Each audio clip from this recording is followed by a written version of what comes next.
Hello students, आज हम class 12 का चैप्टर नंबर 1 पढ़ेंगे, that is introduction of macroeconomics. ये इसका पार्ट 1 है। रिमेनिंग पार्ट के लिंक्स डिस्क्रिप्शन में गिवन है, आप वहां जाकर के देख सकते हैं। इस वीडियो का लर्निंग कॉन्सेप्ट है A meaning of macroeconomics, B difference between micro and macro, and C scope of macroeconomics. सबसे पहले देखते हैं meaning of macroeconomics. Macroeconomics is defined as that branch of economics which deals with economic issues or economic problems at the level of an economy as a whole. Macroeconomics economics की branch है जो economic issues और economic problems के साथ deal करता है, जो economic problems को होल इकोनॉमिक लेवल पर हैंडल करता है। तो यहाँ हम कह सकते हैं कि होल इकोनॉमिक लेवल पर aggregate demand, aggregate supply, national income, general price level, total employment and the rate of inflation, इन सभी इकोनॉमिक प्रॉब्लम्स को मैक्रोइकोनॉमिक्स की हेल्प से हैंडल किया जाता है। द नेक्स्ट देखते हैं difference between microeconomics and macroeconomics, जिसमें फर्स्ट है basis of study. In microeconomics it deals with problems of choice and scarcity at the level of an individual, a household, a firm or an industry. Microeconomics में problem of choice and scarcity के साथ deal किया जाता है at the level of an individual, a household, a firm or an industry. In macroeconomics it deals with problems of choice and scarcity at the level of an economy as a whole. Macroeconomics में problems of choice and scarcity के साथ deal किया जाता है at level of an economy as a whole.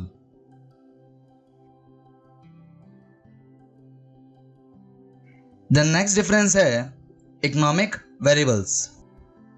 In microeconomics it uses microeconomics variables such as consumers demand और producers supply। microeconomics variables में consumer demand और producer supply को use किया जाता है। in macroeconomics it uses macroeconomics variables such as aggregate demand और aggregate supply। Macroeconomics variables में aggregate demand और एग्रीगेट सप्लाई को यूज किया जाता है। द नेक्स्ट डिफरेंस है economics agent. At the micro level economic decisions are taken largely by the individuals economic agents. Micro level पर economics decision individual economic agents लेते हैं। At macro level economic decisions are taken by the institution economic agents. Macro level पर economic decisions institution economic agents लेते हैं। यहाँ institutions economic agents में RBI, SEBI and tray को include किया जाता है। The next difference है central issues. At the micro level, allocation of resources central problem है, जबकि at the macro level, determination of the overall level of output and employment central problem है।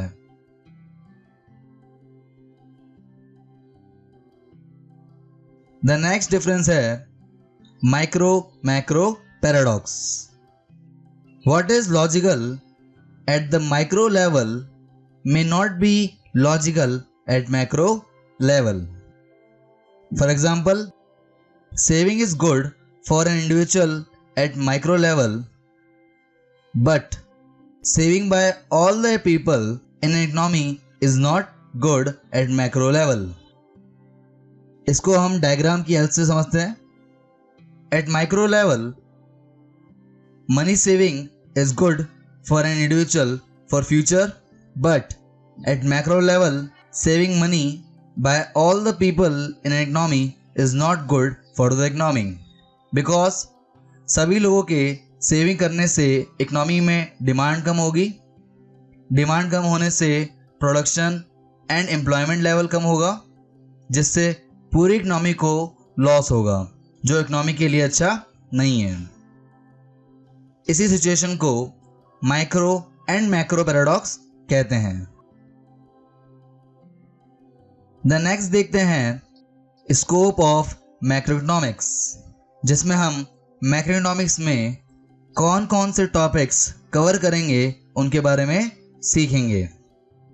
जिसमें first है national income. National income में हम 3 chapters को cover करेंगे, जिसमें फर्स्ट है basic concepts of microeconomics, second national income and related aggregates, and third methods of calculating national income. The next chapter 5 money, जिसमें हम मनी के रोल को मैक्रो लेवल पर कवर करेंगे. The next chapter number 6 banking, जिसमें हम commercial bank and central bank के economic role को कवर करेंगे.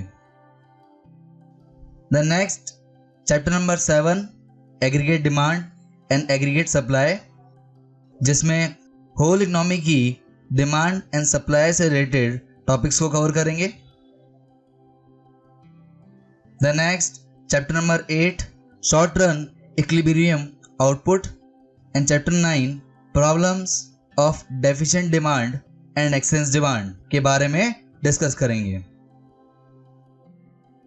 The next chapter number 10 government budget, जिसमें हम इकोनॉमी में गवर्नमेंट बजट का क्या रोल है वो डिस्कस करेंगे. The next chapter number 11 foreign exchange rate, and chapter number 12 balance of payments के बारे में डिस्कस करेंगे. तो यहाँ टोटल 12 चैप्टर्स हैं जो आप मैक्रोइकोनॉमिक्स में कवर करेंगे, और यहाँ आपके तीनों टॉपिक्स कंप्लीट होते हैं. So thank you guys for watching this video. अगर आपको ये वीडियो अच्छा लगे तो लाइक कीजिए. For more videos subscribe my channel success heat. आप इस चैप्टर के नोट्स डाउनलोड कर सकते हैं, जिसका पीडीएफ लिंक डिस्क्रिप्शन में गिवन है.